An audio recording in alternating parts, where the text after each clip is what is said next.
گھر میں بہت سارے مسائل ہوتے ہیں، ہم بعضوں کا ٹینشن میں ہوتے ہیں کہ یار اس کا کوئی وظیفہ مل جائے، کوئی دم مل جائے، تو ڈائریکٹلی قرآن کریم جو ہے کن کن چیزوں پر انشاءاللہ امپیکٹ ڈالے گا اور آپ کو فائدہ ہوگا، آپ چاہیں تو اسے ریکارڈ کر لیں۔ اب سنتے ہیں علماء کرام نے احادیث کی روشنی میں اور اپنے تجربے سے قرآنی سورتوں کی الگ الگ تاثیریں بیان کی ہیں۔ اب سنتے جائیے۔ سورہ فاتحہ 100 مرتبہ پڑھ کر جو دعا مانگی جائے وہ دعا قبول ہو جاتی ہے۔ سورہ بقرہ کی تلاوت سے شیطان گھر سے بھاگ جاتا ہے۔ آیت الکرسی پڑھنے سے محتاجی دور ہوتی ہے۔ سورۃ الکہف کو ہمیشہ پڑھنے والا دجال کے فتنوں سے محفوظ رہے گا۔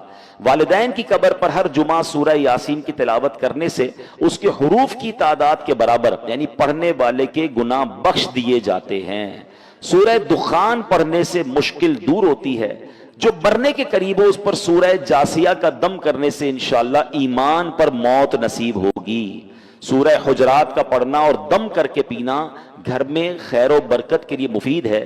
سورہ قاف، کئی لوگ ہوتے ہیں جن کی فصلیں ہوتی ہیں، باغ ہوتے ہیں، تو اس کے بارے فرمایا کہ سورہ کاف پڑھنے سے باغ میں پھلوں کی کثرت ہوتی ہے۔ سورہ رحمان 11 بار پڑھنے سے تمام مقاصد پورے ہوتے ہیں۔ سورہ واقعہ جو شخص روزانہ پڑھے گا اسے کبھی فاقہ نہ ہوگا۔ سورۃ الملک کو ہر رات پڑھنے والا عذاب قبر سے محفوظ رہے گا۔ سورۃ المزمل کو 11 بار پڑھنے سے ہر مشکل آسان ہو جاتی ہے۔ جو بچے حفظ کر رہے ہوتے ہیں ان کے لیے سنیے، سورۃ المدثر کو پڑھ کر حفظ قرآن کی دعا مانگنے سے قرآن کریم کا یاد کرنا آسان ہو جاتا ہے۔ مریض کے پاس سورہ مجادلہ پڑھنے سے درد میں آرام ملے گا۔ سورہ لیل، مرگی کے دورے پڑھتے ہیں کچھ لوگوں کو، تو سورہ لیل پڑھ کر مرگی کے مریض کے کان میں دم کرنے سے فائدہ ہوتا ہے۔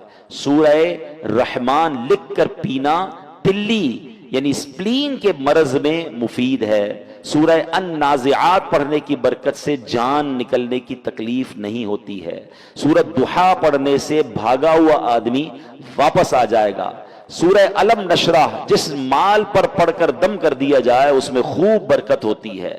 سورہ 3 مرتبہ پڑھنے سے اخلاق و کردار بہترین ہوتے ہیں۔ سورۃ العلق میں جوڑوں کے درد کا علاج ہے۔ بزرگ بیٹھے ہوں گے، جوڑوں میں درد ہوتا ہے تو سورہ علق پڑھیں تو انشاءاللہ جوڑوں کے درد کا علاج ہے۔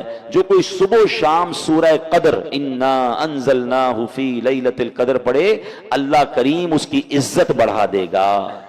برس اور یرقان یہ بھی بڑے مرض ہیں، فرمایا سورہ بینہ برس اور یرقان کا اس میں علاج ہے۔ جس آدمی یا جانور کو نظر لگی ہو اس پر سورہ عادیات کا دم کر دیں، یہ بڑا مفید ہے۔ سورہ قارعہ پڑھنے سے بلاؤں سے حفاظت رہتی ہے۔ جس پر قرض ہو غور سے سن لے، سورہ تکاثر 300 بار پڑھ لے تو انشاءاللہ بہت جلد قرض ادا ہو جائے گا۔ سورہ عصر پڑھنے سے غم دور ہوتا ہے۔ فرمایا کوئی دشمن کا خوف ہو سورہ قریش پڑھے تو اس سے انشاءاللہ جان کی حفاظت ہوتی ہے۔ اور سبحان اللہ سورہ فلق اور سورہ ناس سے جن، حاسدین اور شیطان سے حفاظت رہتی ہے۔ قل هو اللہ احد سورہ اخلاص یہ تہائی قرآن کے برابر ہے۔ کوئی 3 بار سورہ اخلاص پڑھ لے اسے پورے قرآن پڑھنے کا ثواب ملتا ہے۔ تو یہ ہے میرے رب کا کلام۔ قرآن سے محبت کیجئے، قرآن سے علاج کیجئے، قرآن سے دوستی کیجئے، قرآن سے دلوں کی کیفیت کو بدلیے۔ ماہ رمضان ماہ قرآن ہے۔ اس مہینے میں قرآن کی تلاوت کے ساتھ ساتھ ترجمہ قرآن اور تفسیر قرآن، بہت خوبصورت تفسیر قرآن آپ کو ریکمنڈ کر دیتا ہوں۔ اس تفسیر قرآن کا نام ہے صراط الجنان، یہ بہت آسان اردو میں موجود ہے۔ اس کو بھی چاہیں تو dawatIslami.net سے ڈاؤن لوڈ کر لیں یا مکتبۃ المدینہ سے پرچیز کر لیں، انشاءاللہ اس کی برکتیں ملیں گی۔